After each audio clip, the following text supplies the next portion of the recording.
Guys, Cloudbeds launched many years ago, broke 10 million in revenue back in 2018. Today, over 2.5 million beds across 27,000 paying customers use them, not just to manage the bed and the check-ins, but now getting into fintech. He's got 75% CAGR over the last 3 years, north of $50 million of revenue.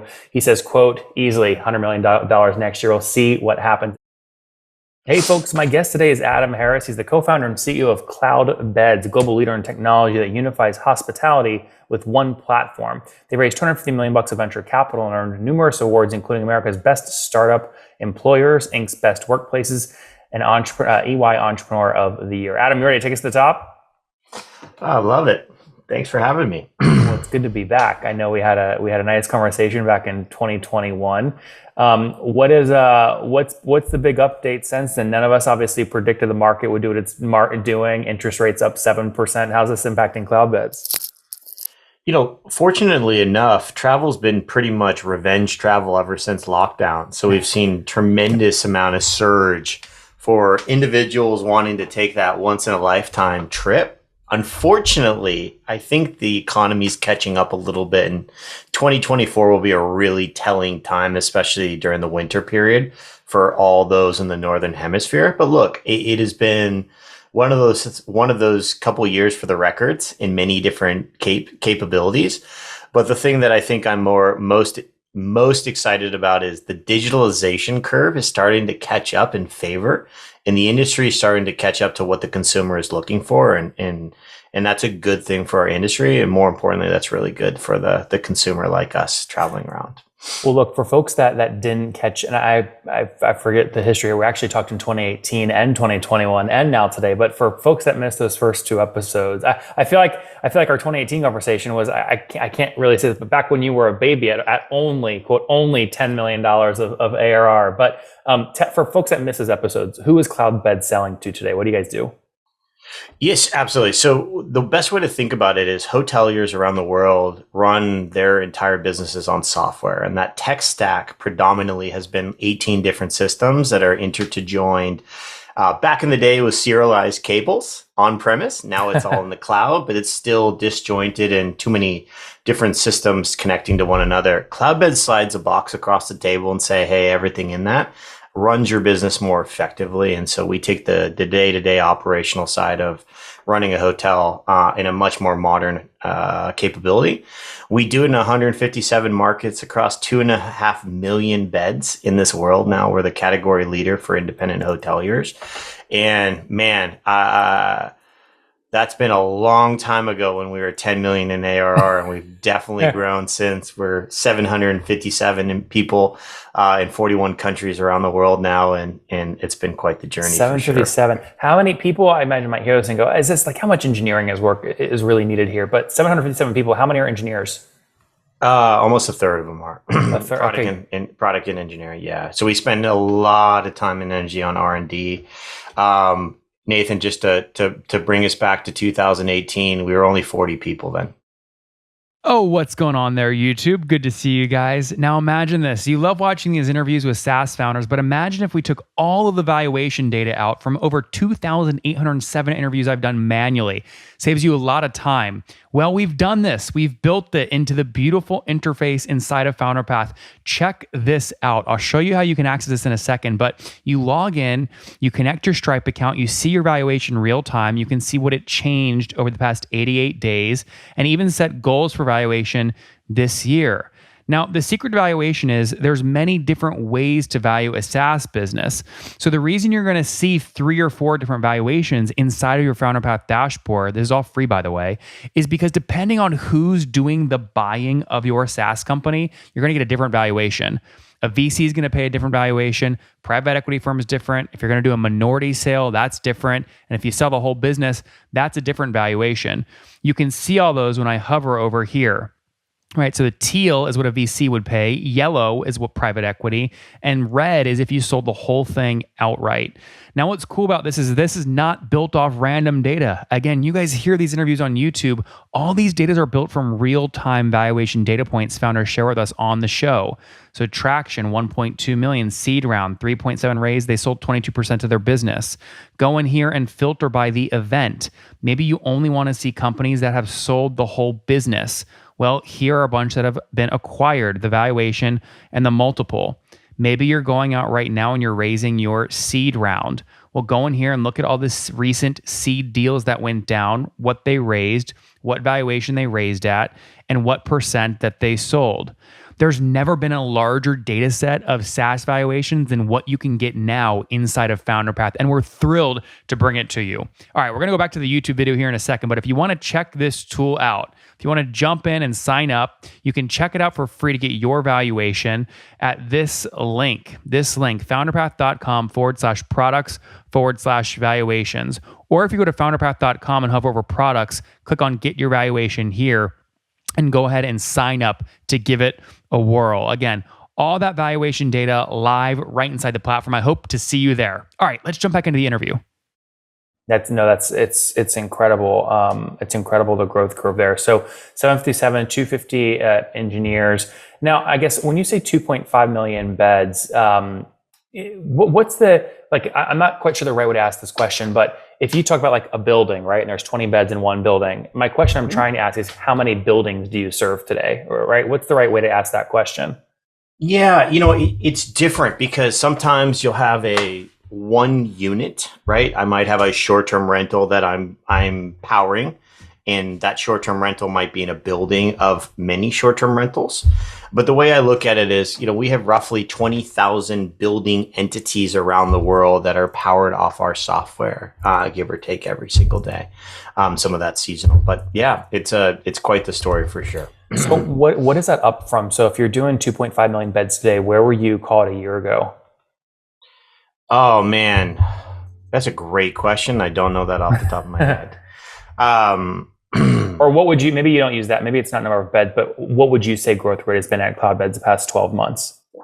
We've grown over 75% CAGR in the last 3 years. So really, really top quartile growth rates. And that's continued to sort of maintain.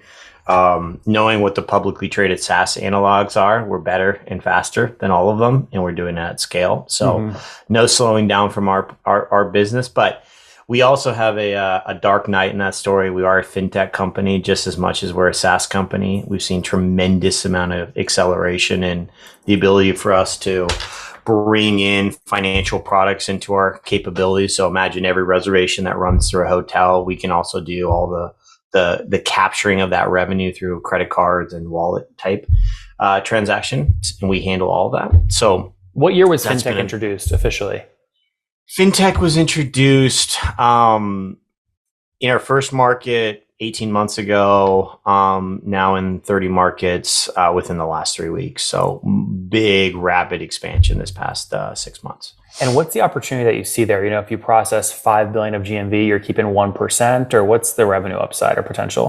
It's really hard to look at the take rate because every jurisdiction is governed by different rules, but it's a big market. Nevertheless, it's one of those things where if you look at Toast as a publicly traded company or Shopify as another, 50% of their revenue is coming from fintech solutions.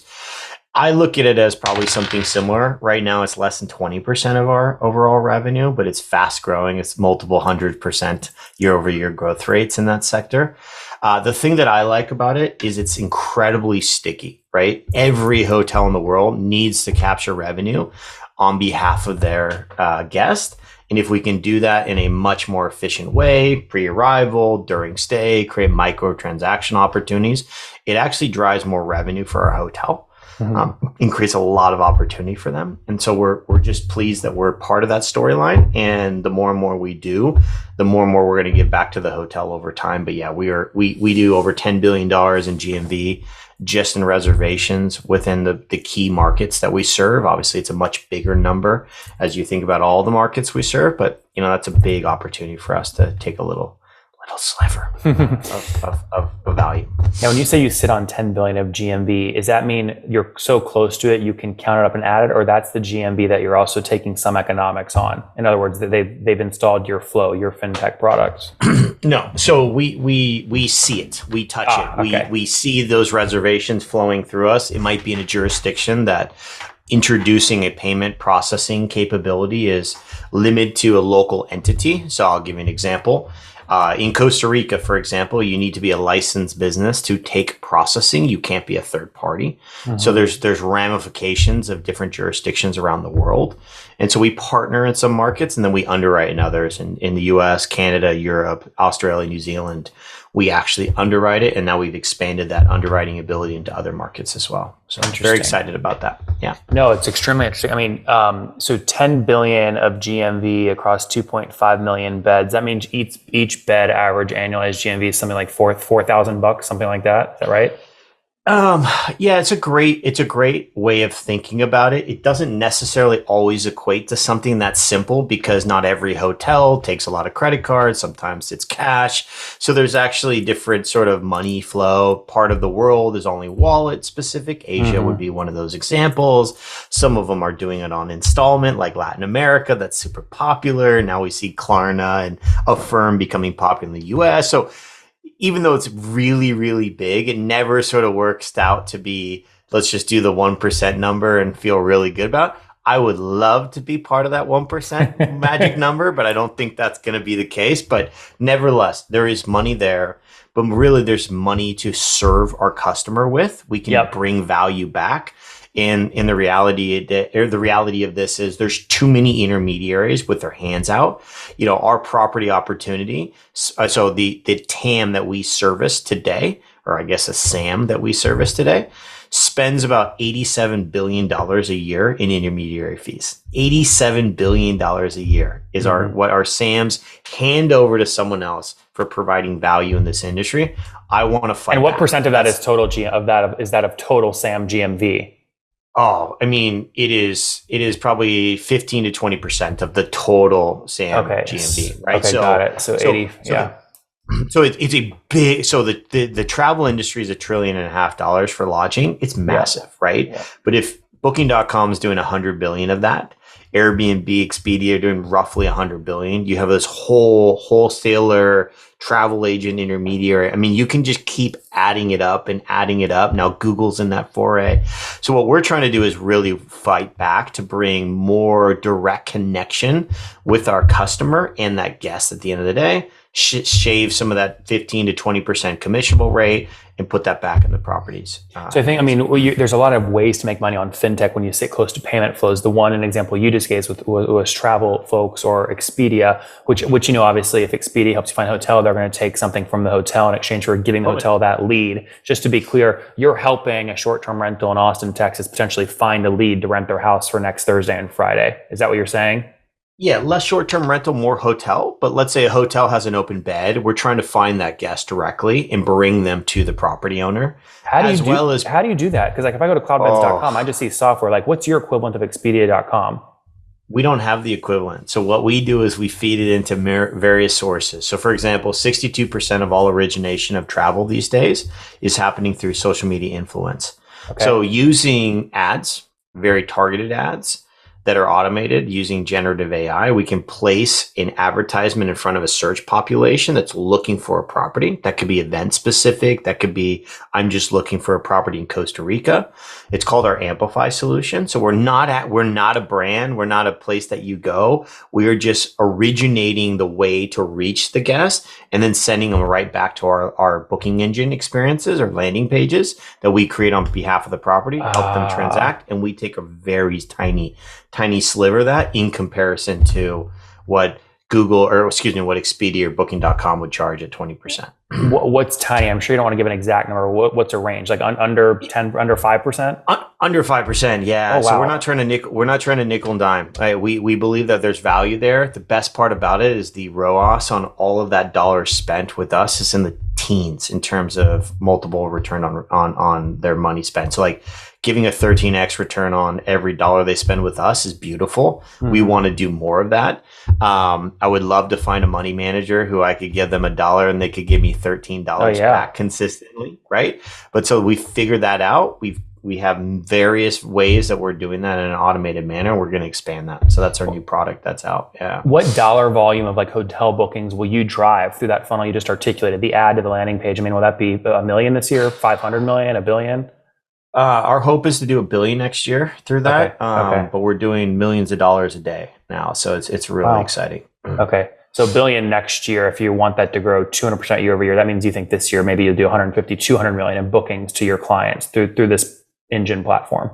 That would be the hope. Probably won't be that total because we're testing some things out and we're also giving away the software for free in certain scenarios. But nevertheless, just in our direct booking capability, we were the launch partner with Google, which was really exciting. We're doing some really cool things with Google in that area, and we're starting to see the proof in the pudding. Now it's expanding it further. I mean, we have one of the largest populations of hotels in the world in all markets. And so the data that we're sitting on is really getting us sophisticated to try to find those little sweet spots. It won't work for all properties, but it definitely works for most. And so that's what we're trying to dial in.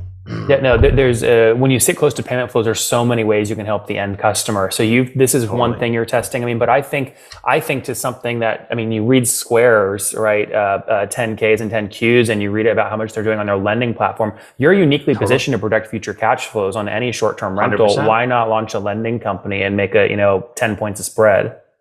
It's a great question, and it's something that we definitely have on the roadmap to explore. It's one of those things where that is one example of maybe 10 to 20 different sort of layers that you can continue. The fact that we're looking at both sides of the ledger and we're fully understanding what the business operational needs are, it gets really excited really quickly. We should probably talk about the lending. I know you know a few things about lending.